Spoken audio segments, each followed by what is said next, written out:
In this video, I will show you how to disable the Copilot shortcut Alt+Space on your Windows PC. Let's get started. First, I start on my desktop and notice it's a bit cluttered, so I'll right-click on an empty space to refresh the screen and tidy things up. After the desktop refreshes, I move my cursor down to the taskbar and click on the search box. When the search menu opens, I see a list of my recent apps, and Copilot is right at the top. I click on Copilot to open it.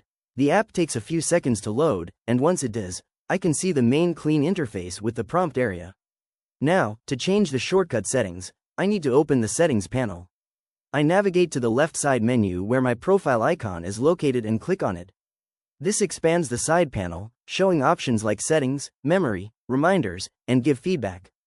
I click on Settings, which opens up a new window titled Preferences.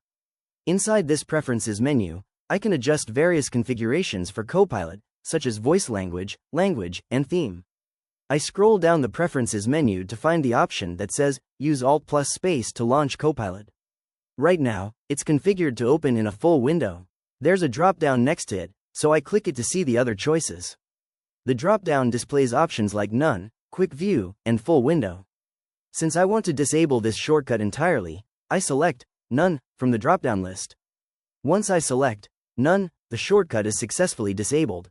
To close this panel and return to the main Copilot screen, I move my cursor up to the X button at the top right of the Preferences window and click it.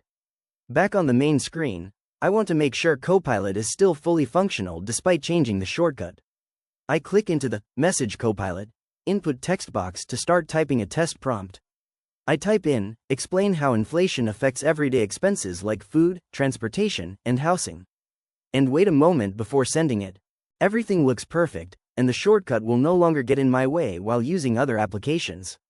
If you found this walkthrough helpful, please consider liking the video and subscribing for more quick tips and tutorials.